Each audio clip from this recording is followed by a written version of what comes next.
Alright, it's the end of the month, I have writer's block, let's rank some Hazbin songs. Despite it being long established that Hazbin Hotel was going to be a musical, for some reason, my silly ass was still surprised by how integral that element is to the show's DNA, featuring 2 songs per episode, a la Crazy Ex-Girlfriend, landing a total number of 16 songs in the first season. And some are definitely better than others. I honestly think Hazbin's soundtrack is pretty solid. There's not really a song I think is outright bad, but there are a handful that won't be saved to my Spotify anytime soon. What do I think are the best songs of the season? Which do I think are the weakest? Which songs pull off being absolute bops, while also advancing the plot or revealing where our characters are at emotionally? And how badly will I piss off the comment section? Let's waste no time and dive right in. Starting with what I find to be the weakest song of the season, we have Whatever It Takes, a sorta duet sung by Vaggie and Carmilla Carmine. Honestly, I just kinda forget this song exists most of the time. I've watched this season a few times now, making these videos, and every time I'm like, oh right, there's another song in this episode! The way and pace at which they enunciate in the first verse drives me crazy, and not in a good way. It doesn't feel natural at all. The second half of the song is much better in that regard, but I can't fake, it does feel like this song only exists to fulfill the quota and allude to Vaggie and Carmine's encounter later in the season by establishing that they're fighting for the same thing. Carmine wants to protect her daughters, and Vaggie wants to protect Charlie, both willing to cross any line necessary to do so. Which is cool, but they reiterate the same thing 4 episodes later in a much more effective way, when the characters are actually interacting. Aside from that, Carmine expressing her fear that hell will try to wage a war against heaven if the method to killing angels became public knowledge is something else that didn't really need a whole musical number to explain, especially when the episode already alluded to it. I just don't know if we needed it explicitly spelled out this soon. The melody is fine, but it really doesn't hold a candle to those in the other emotional songs of the season, or the more energetic ones. I think if you're able to relate to the lyrics as either a parent or long-term partner, you'll enjoy it in isolation, but it really doesn't do much for me. Next up, More Than Anything Reprise. Okay, so I hope it makes sense why this one is towards the bottom of the list. It's not because I think it's mid, it's just because it's a relatively short reprise that the episode probably didn't need. Now, you'll hear me gush about it later, but I adore More Than Anything. However, I feel like a big reason why I adore it is because of how personal it is to Charlie and Lucifer as a father-daughter duet. I think it loses a chunk of the emotional impact when recontextualized into just another love song. Though that might be because they didn't get a whole lot of time to actually act like a couple throughout the season, a common critique amongst fans. I think it's easier to be critical of a love duet when it's built off another song, and the chemistry of the couple singing it has already been put into question. Not bad, but if I'm listening to the soundtrack, it's probably going to get a skip. Unless Shuffle plays it right after Charlie and Lucifer's More Than Anything. Then I'll groove to it a bit, let some tears out. It starts with Sorry. I like this song. It's cute and a little amusing once Vaggie and Angel Dust join in. And with hindsight, I have a lot more appreciation for it, given that it set the groundwork for Sir Pentious ending up in heaven. It excels at showing how patient and caring Charlie is, as she's willing to give Sir Pentious another chance after his cover is blown, wanting her friends to understand where Pentious is coming from and how he's simply a victim of circumstance. And although this moment didn't necessarily need to be a song, I think making it one reinforces the bubbly, optimistic person Charlie is at her core. Sadly, like Whatever It Takes, I think it gets outshined by a lot of other songs in this season easily. It's not one I would skip all the time, but it's definitely not one I would go out of my way for. It's alright. This ringtone-ass song.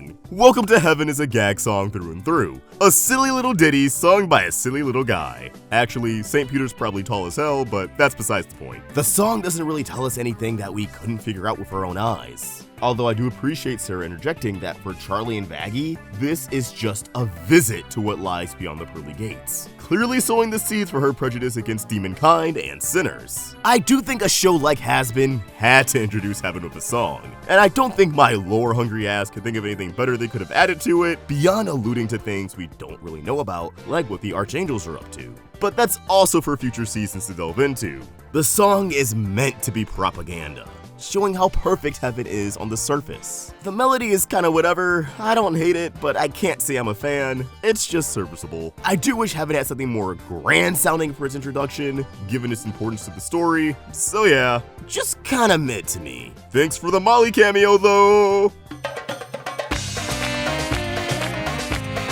Out for Love is where we start getting into certified bop territory. It's like an up-tempo do it for her, although if you ask me, that song is in a whole different league. I think this song does about everything right. Great melody, it conveys how the characters are feeling, and it arguably pushes the story along in a pretty significant way. Without this song, and Carmine setting Vaggie's priorities straight, that she needs to be fighting to protect Charlie, and not to get revenge on the Exorcist army, Vaggie wouldn't have spared Loot in the finale. And while Loot surviving is obviously going to have immediate consequences in the future, it was still satisfying to see Vaggie stand her ground and separate her values from those who exiled her. Now, does all that make it a good song on its own? Nah, but I think it's a genuine bop, even though the repetitive chorus may have worn out its welcome if it was any longer. Yet, at the same time, I kinda wish it was longer. I wish Vaggie had a verse. Let her spit some bars! Still, if I listen to it once, it's an earworm for the rest of the day. All in all, pretty solid song. I definitely think Hazbin's music is at its best when it fully leans into its Broadway inspiration. Case in point, Happy Day in Hell. This feels like a reinvention of Charlie's song explaining the hotel from back in the pilot, sauced up for the full series. And I think because of that, I wasn't blown away by it the first time I watched the episode, but now, I love this shit! Like it starts with Sorry, this song does a great job of having Charlie's personality on full display. Erica Henningsen's angelic vocals perfectly conveys the character's optimism, which in return sells you on the idea that this Hazbin Hotel business may actually work. This song truly allows you to see, or hear, what Charlie sees in this hellhole. This isn't a place of eternal suffering to her. It's a beautiful kingdom that's just going through a rough patch. And again, the energy that Henningsen brings to this song is everything. The more she gets into it, the closer I get to singing along at the top of my lungs. It's a great Disney princess-esque song that perfectly sets the stage for the entire season and the struggles that are in store for our heroine. Respectless. The only problem with this song is that it is way too short. By the time Velvet really starts singing, there's only a little over a minute left in the song, which is a damn shame. But maybe it being short and to the point ultimately works in its favor. I think this Reddit comment I saw a while back really sums it up. It switches from tango to a fucking diss track in the middle of the song. I think this might be the epitome of bad bitch energy. Velvet struts into this Overlord conference, throws the angel head onto the table, and immediately starts her dissertation on why these chumps are a bunch of frauds. Despite watching the extermination from the comfort of her phone in the finale, Lily Cooper's singing voice releases all the good chemicals in my brain. And hey, this song manages to convey that Carmine is the one who killed the angel and that she's afraid of a war ensuing. So again, did we really need Whatever It Takes? All in all, one of my favorite songs of the season. I'd do anything to get my hands on the instrumental of it, and again, I just wish it was longer. It sounds like something that would have been a hit in like the late 2000s, early 2010s. And I unapologetically love that era of music. Sue me!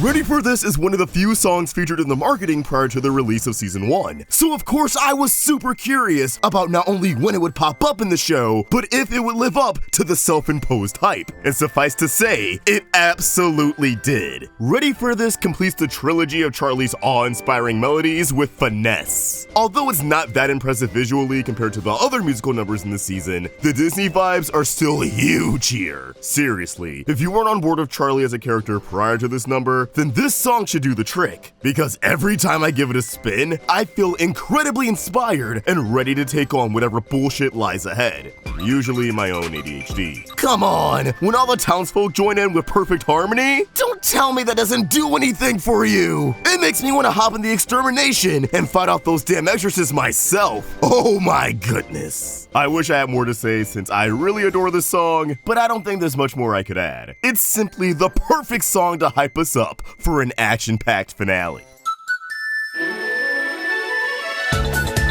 I kept asking myself when figuring out the order of this ranking, does an obligatory finale song really slap that hard that it ranks above bops like Respectless? And the answer is, yeah. I think having all of these characters on one song really goes a long way, because they're all voiced by very talented people who know how to carry a tune. Yes, even Vaga thought leave her alone. First, we come full circle with a reprise of Happy Day in Hell that sees Charlie's father and her friends give her the reassurance that she needed before breaking out into some upbeat exposition that lays the groundwork for season 2. And while I think the first part of the song is fine, once they start rebuilding the hotel, I'm tap dancing, I'm shimmying up the drain pipes, grabbing hold of the telephone wires, flinging myself onto the roof, but then I crash through a window, pry open an elevator, climb up the shaft, and kick the drain open so I can get to the rooftop. Suffice to say, I really like it. The only part of the song I don't really care for, and don't kill me for this, is Alistair's part. It's not that I dislike it. In fact, the first time I watched the episode, it gave me chills. But once the hype of Alistair confirming he's trapped in a deal wears off, this part just feels a little, goofy to me. Bro lost one fight and he starts tweaking with a melodramatic solo. It fits Alistair and I love it for that, but when listening to this outside of the show itself, I'm just waiting for his part to be over. Alistair stands, please don't hurt me. I love Adam! Hell is Forever rips. It's the perfect encapsulation of the dickbag Adam is as he derails Charlie's pitch to simply say, fuck you, angels rule, demons drool. I'm a sucker for goofy songs that have good production value. Shout out to Little Dicky, and this number nails being exactly that. Yet, it's not just about jokes. A huge part of this song is establishing the prejudice angels have towards demons. As the season progresses, we learn that Adam isn't the only one who holds the belief that if a soul winds up in hell, then that's that. Nuance goes out the window. Fair is fair, balance in the universe, and all that jazz. It's the same kind of rhetoric that Sarah regurgitates in episode 6. It may not be our introduction to heaven, but it's certainly our introduction to angels. And I think the lyrics will hold a lot of weight for what's to come in the future, once we're gradually introduced to more archangels in later seasons. I also will die on the hill that this is one of the most visually interesting musical numbers of the season, which makes it a treat to watch and not just listen to. And the way the song ends with Adam bumping up the extermination, chills, bars, chilly bars. Alright, obviously the electro swing song was going to make it up high in the list, and there's a very simple, pretty obvious reason why it doesn't rank higher. Hell's Greatest Dad is a breakout song of the season for good reason. It's something you can move and groove to at just about any time. It's wildly entertaining, as Alistair and Lucifer had their mid-off, fighting over Charlie's affection, and it is probably the most visually appealing song of the season. The artists and compositors worked their asses off with this one. This song represents a turning point in the story when it comes to Charlie and Alistair's dynamic, as it's apparent that Alistair only wants to win her over for his own nefarious reasons, and that he sees Lucifer as a threat. That his kindness up to this point, if you want to call it that, was merely smoke and mirrors that capitalize on Charlie's vulnerability and daddy issues. Despite the song sounding best when it's electro swing, seriously, I need an instrumental for it yesterday. I do like Alistair's little breakdown before him and Lucifer go back to fighting like teenagers. The only reason why this song doesn't rank higher for me is the abrupt ending with Mimsy. Like, I get it, that's the joke. But again, it's something that only really works well in the show itself versus listening to the song in isolation. I wish the album version had a more solid ending like Loser Baby, which also gets interrupted in the show itself. It wouldn't be so bad if the instrumentals weren't so good that it's disappointing it gets cut off for a joke. Still love Mimsy though.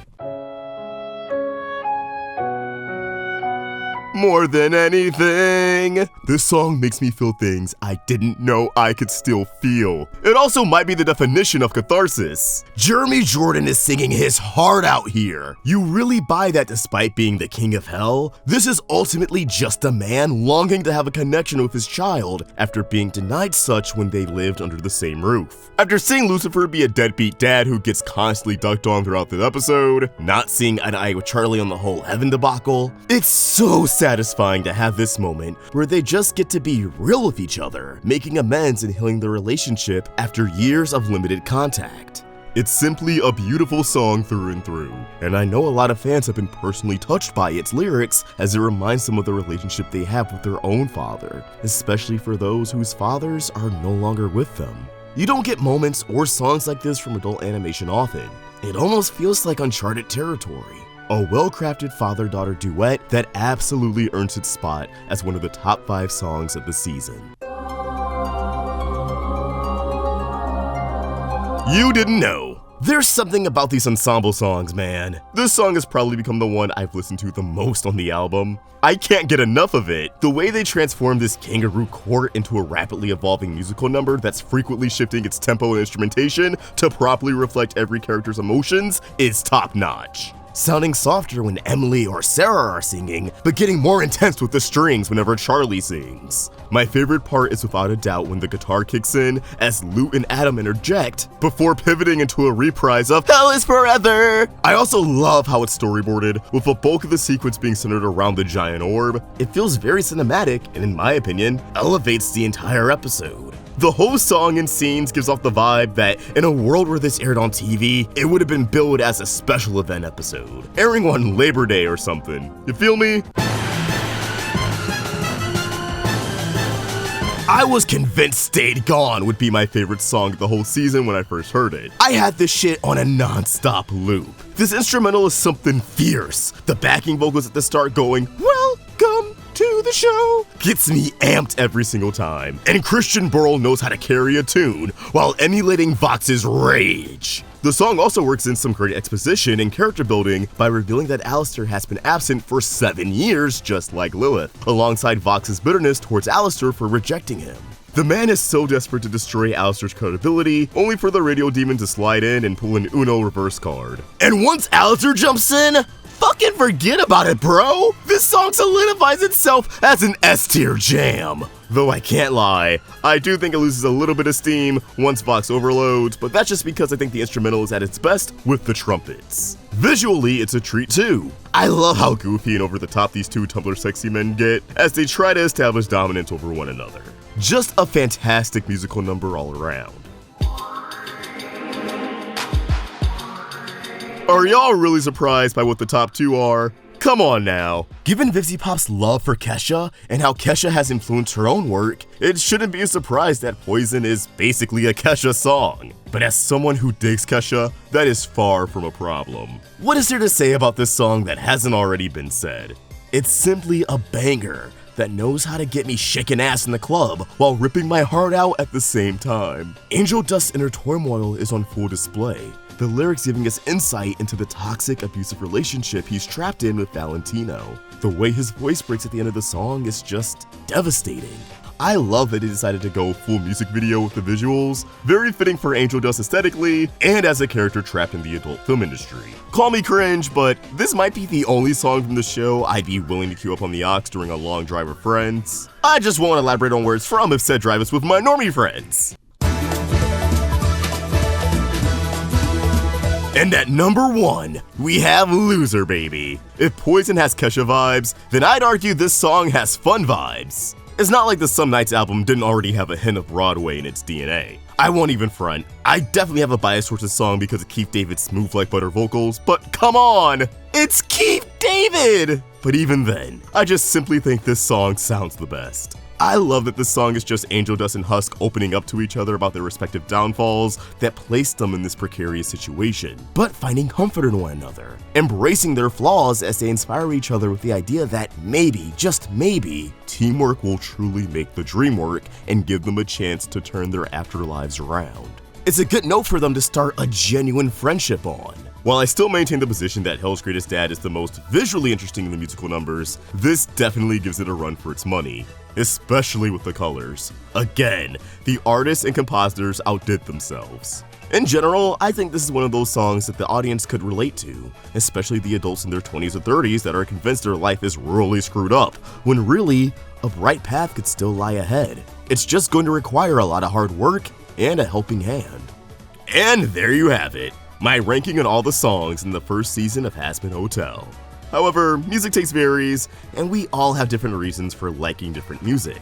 So drop your ranking in the comments down below, and give me a follow over on Twitter and Insta at AwestruckVox and at RoundtableVids to stay in the loop. Check out TuneDrip for some dope cartoon merch, and if you enjoyed this video, please throw it a like, subscribe to the Roundtable with notifications on so you never miss a video, and I'll see you guys next time. Peace!